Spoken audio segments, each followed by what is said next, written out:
13 de junio de 2021, 11º domingo ordinario. Las lecturas correspondientes a este domingo están tomadas: la primera lectura del libro del profeta Ezequiel, capítulo 17, versículos del 22 al 24.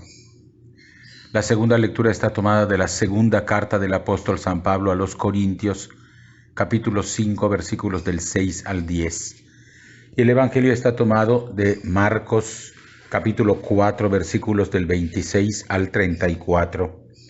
Como cada domingo tomamos en nuestras manos nuestras Biblias o nuestro misal, hacemos una primera lectura pausada, tranquila, de las 3 lecturas y pasamos a escuchar los comentarios. La primera lectura está tomada de Ezequiel, capítulo 17, versículos del 22 al 24. El capítulo 17 del libro de Ezequiel es una unidad bien trabada. Se trata de la alegoría del águila y del cedro, que trata de dar cuenta sobre un momento muy difícil de la historia de Israel. El rey Jeconías ha sido deportado a Babilonia junto con el profeta Ezequiel hacia el año 597. Y en su lugar, los babilonios han impuesto en Judá como rey al sobrino de Jeconías, llamado Sedecías.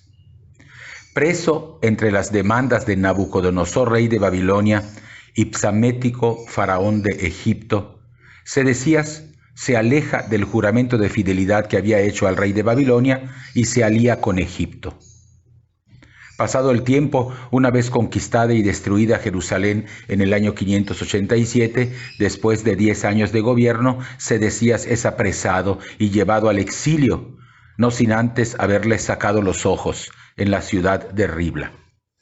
Esta compleja etapa del reino de Judá queda simbolizada en la parábola del águila y del cedro, que ocupa el capítulo 17, versículos del 1 al 10, y que después es explicada por el profeta en 17 del 11 al 21. Lo que hoy leemos como primera lectura es el epílogo de esta alegoría, capítulo 17, versículos del 22 al 24, y es una confesión del profeta que sigue apostando por la esperanza. Es posible la restauración del pueblo santo. Dios restablecerá la dinastía de David en Jerusalén. Con su rebelión, Sedecías había obtenido una aparente autonomía para Judá, pero había roto la alianza con Dios. Pero Dios promete la restauración después de la catástrofe. La historia de ruina en la que ha caído el reino de Judá solo puede ser solucionada y restaurada por Dios, que de lo viejo, de lo antiguo, es capaz siempre de sacar cosas nuevas. De un insignificante gajo tierno sembrado en la cumbre de un monte, sin duda el monte Sión sobre el que se asienta la ciudad de Jerusalén, Dios hará nacer un nuevo cedro. Este nuevo cedro es la comunidad del exilio, que retornará a su tierra y a la que le tocará reconstruir el alma de Israel después de la prueba del destierro. Así, el capítulo 17, que invito a leer completo para comprender a fondo la alegoría, da testimonio de la fidelidad inquebrantable de Dios hacia su pueblo. La segunda lectura está tomada de la segunda carta a los Corintios, capítulo 5, versículos del 6 al 10. Continuando la lectura del domingo pasado, la liturgia nos presenta hoy la última sección de la unidad que va de 4:6 a 5:10. Una unidad literaria en la que Pablo muestra el contraste entre la potencia de Dios y la debilidad de los ministros, que son representados como frágiles vasijas de barro que llevan dentro de sí un perfume precioso, la buena noticia de la salvación. Pero el Señor ha dado a quienes son sus servidores el don del Espíritu Santo. El Espíritu Santo es la garantía de que podrán llevar adelante la obra de evangelización, pero además es prenda de vida eterna, porque conducirá nuestros cuerpos mortales a la posesión plena de la salvación. El Espíritu que nos ha sido regalado nos garantiza, pues, que hemos nacido para la vida y no para la muerte. Este paso de la muerte a la vida es explicado aquí en esta lectura por el apóstol, no con un lenguaje de resurrección, como lo ha hecho antes en 1 Corintios capítulo 15, sino con expresiones que hablan de una transformación del cuerpo. Mientras esto ocurre, señala Pablo, estamos lejos todavía del Señor, es decir, de la vida total de la que goza el cuerpo glorioso del Señor. La lectura está cargada de esperanza. También nosotros nos revestiremos de Cristo e iremos a habitar con Él, es decir, poseeremos la gloria del mismo Cristo, y nuestra identificación con Él traspasará nuestra vida mortal y llegará a su plenitud definitiva después de la muerte.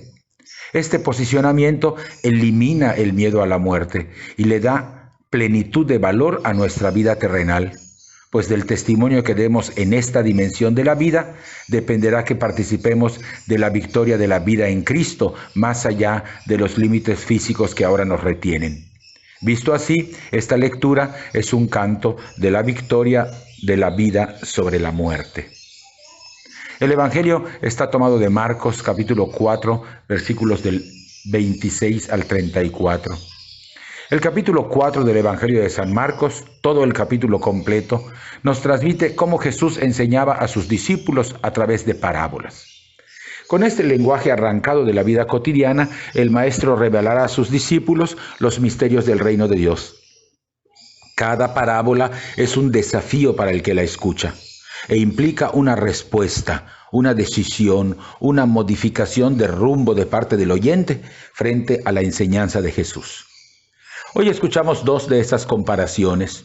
Si ya en 4 del 3 al 9 Jesús había hablado del reino como una semilla que se siembra en la tierra, ahora se referirá a la etapa intermedia de crecimiento, es decir, qué es lo que ocurre debajo de la tierra una vez que la semilla es sembrada. Esta parábola, que ocupa capítulo 4, versículos del 26 al 29, es conocida como la parábola de la semilla que crece por sí sola, y nos revela un aspecto muy importante. La fuerza vital que hace crecer el reino de Dios no depende del trabajo del que siembra, sino de la fuerza interior que posee la semilla. Con esto queda claro que la siembra de la semilla, esto es, la proclamación de la palabra, es obra sí de los evangelizadores, pero lo que ocurre por debajo de la tierra, lo que ocurre dentro de los corazones, está más allá de las fuerzas del evangelizador y depende solamente de Dios. El ritmo del crecimiento no es, pues, dominio del sembrador, sino de la fuerza que despliega la misma semilla. No es obra del esfuerzo humano, sino es obra de la gracia de Dios. La segunda parábola, que ocupa 4 del 30 al 32, es la parábola conocida como del grano de mostaza, que muestra cómo el reino, que comienza como algo aparentemente insignificante, está llamado a un final grandioso. Algún día será un árbol grande, donde los pájaros podrán hacer nido en sus ramas. Pero este final futuro no demerita el presente, por el contrario, le otorga su verdadero valor. El momento actual, por insignificante que parezca, tiene un valor decisivo. Entonces, que las apariencias no nos engañen. El reino tiene siempre un inicio débil e insignificante, pero como es obra del Padre y no de los seres humanos, está, para decirlo con un oxímoron, condenado al triunfo. El reino es de Dios, porque es en las manos divinas donde encuentra su abundancia y su plenitud. Nosotros somos solamente trabajadores al servicio del reino, que maravillados por lo que sucede misteriosamente en la historia, trabajamos confiados en la fuerza de la semilla.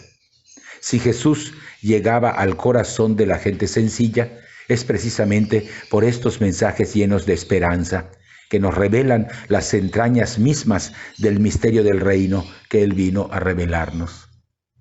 Hasta aquí los comentarios de las lecturas. Tomamos de nuevo en nuestras manos la Biblia o el misal. Hacemos una segunda lectura pausada, esta vez en oración, de los 3 textos y estamos ya listos para participar de la Eucaristía.